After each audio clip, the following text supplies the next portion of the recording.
Good morning. Today I'm going to go over some of the materials that I use in watercolor and share with you some of the techniques that I use with my brushes, what kind of papers, how to use the papers, all of these different materials. Sometimes it seems a little overwhelming.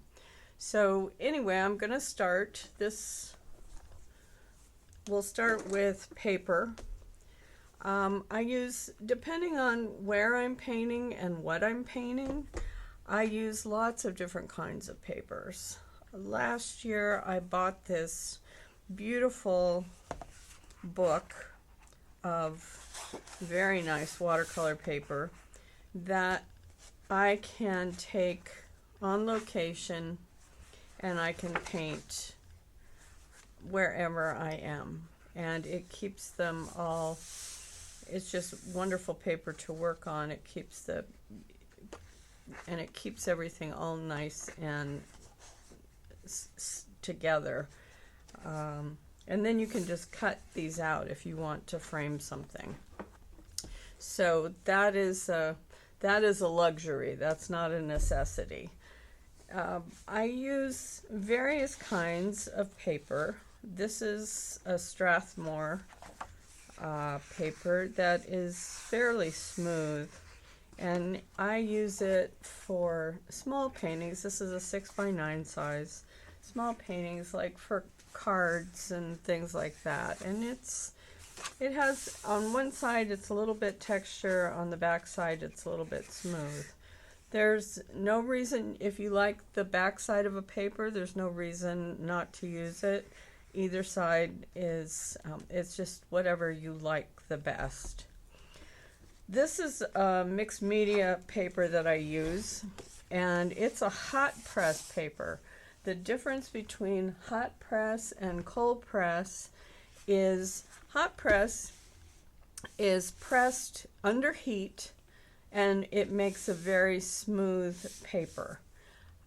Cold press is it's pressed, but there's no heat applied, and so you get a lot more texture. And this is actually a handmade paper, which means that you take a bunch of fibers, usually cotton fibers, and you can add all kinds of fibers, and it's mixed into a slurry with something like liquid starch, and then you spread that over a screen and you let it dry, and then you peel it off, and so you get this wonderful deckled edge, it's called, and it has some interesting texture. This is a much rougher paper, as you can see. So this one was pressed more. This one was not pressed much at all. And then this, of course, this hot press paper is very smooth. And I use it for colored pencil, and sometimes I use it for pen and ink and watercolor. And it has a very nice smooth finish. I love the feel of paper. Then I have a couple, these are small sheets. Arches paper, I don't know if you can see the embossing on that, is a French paper, and it's kind of considered one of the top watercolor papers, and you can get it in hot press, cold press, various kinds of textures. It is archival, 100% cotton, and it's just a wonderful paper to work on. It's one of my favorite papers, and I buy it in sheets of 22 by 30, and then I tear it into the size that I want. This is another paper, watercolor paper, and what I'm going to do with this is I'm going to show you, in order to get, I love this deckled edge, and a lot of times I like to frame a painting so that the edges show, because I think it just gives such a wonderful feeling to, it makes me happy to see that rough edge, ruffled edge. And if you are working with small sheets coming from a bigger sheet, instead of cutting it with a scissors or a paper cutter or something, if you just fold it a few times so you get a nice crease in there, and then you can tear it, and then you get a sort of a deckled edge there, but it has a little bit more character. And I never cut art papers. I always tear them. So that's some information about paper. Somebody had asked about stretching paper. I don't stretch paper.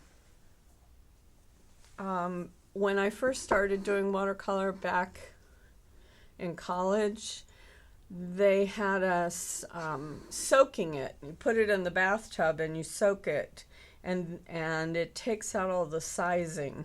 And then you take it and you put it on your board, and you can staple it along the edges of your board and so then when it dries, it stays totally flat. Most people don't stretch paper anymore. I just use a masonite board mostly, and I have just blue painter's tape, and I tape the paintings. See, like I've done here. I tape it down, and I'll show you it. You notice it has just a little bit of a ripple on it. If I spray the back of it with a little bit of water and then put it under a board with books on top of it for several hours, it will dry nice and flat, and then you can frame it. I use tube paints, and I have lots of different colors.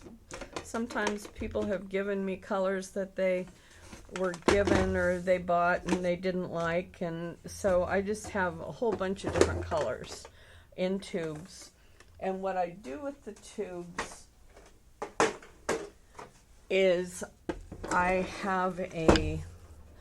think this is a Robert Wood palette, and it has lots of places for color.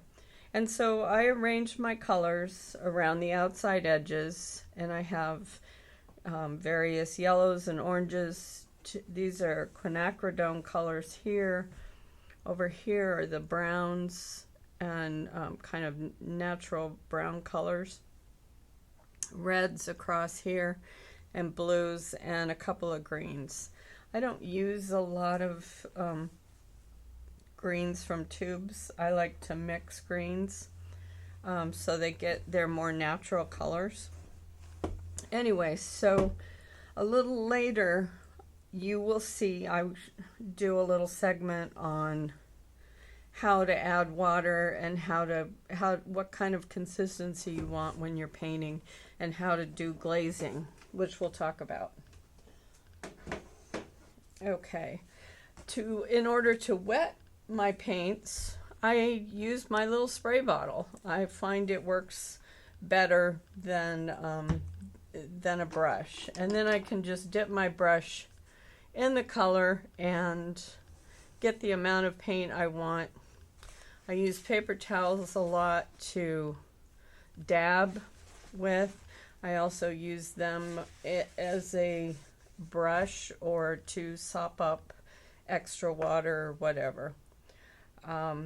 When you're drawing, getting ready to do a painting, you want a pencil. And then I have a couple of different erasers that I use.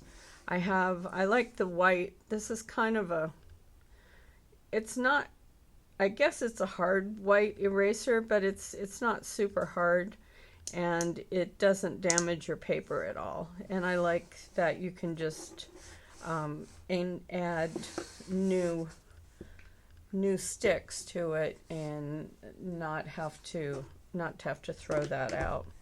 I also use what's called a kneaded eraser, and it comes in a block like that, a nice ugly gray.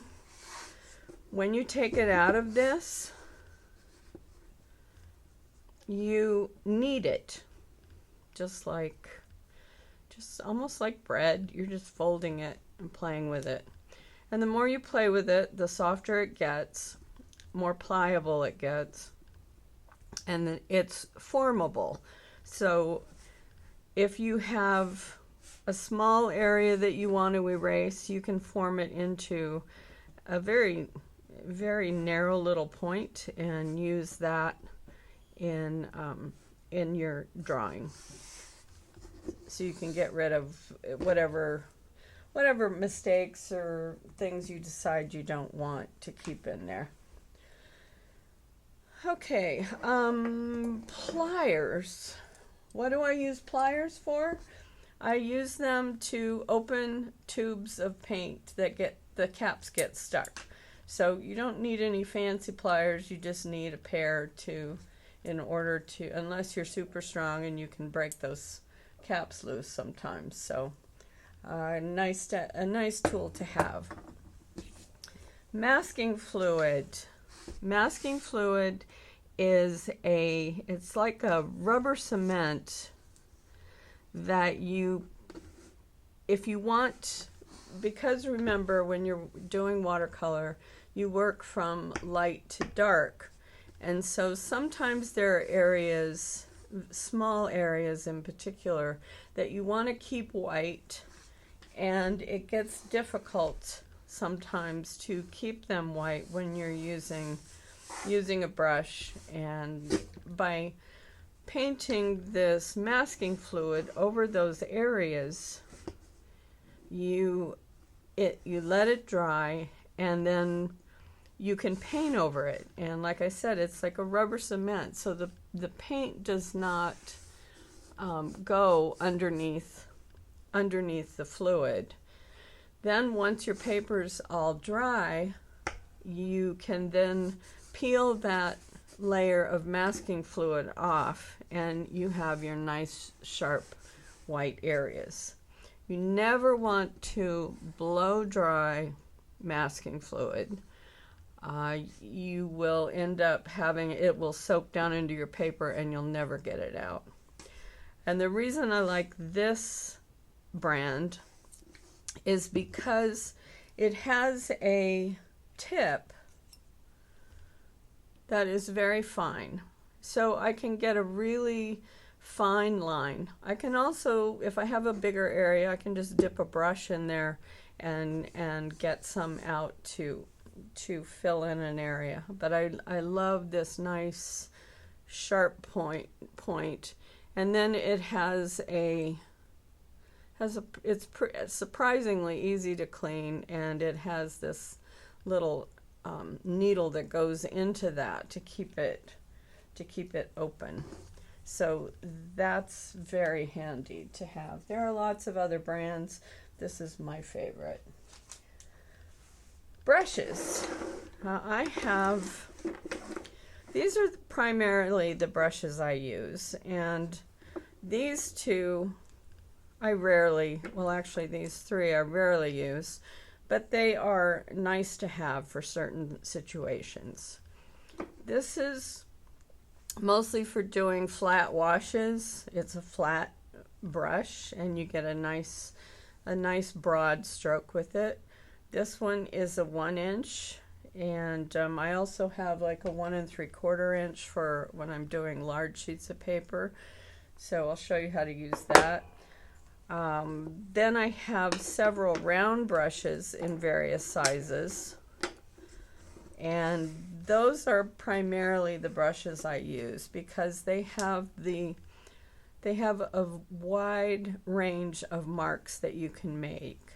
You can get a nice sharp point, and then you can also get a broader stroke.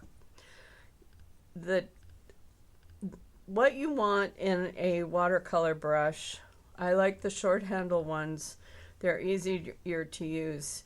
When you're doing oil painting or acrylic painting, sometimes you're working at a distance like this, and so you want the longer handle brushes. I like the short handle for watercolor. And you want a soft tip, but you want it to have some bounce. And when it gets wet, you want it to go to a point. So acrylic or synthetic brushes are great. They're much less expensive, and these are actually like an artificial Kolinsky. They're called Mimic Kolinsky.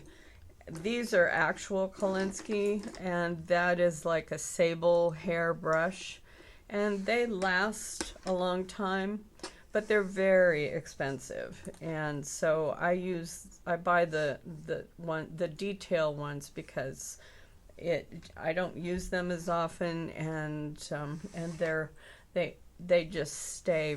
They're really good quality brushes. The synthetic ones I use for the majority of a painting. These are good specific brushes. This is like it's kind of like a round, but it's more of a mop brush because it doesn't get as fine a point.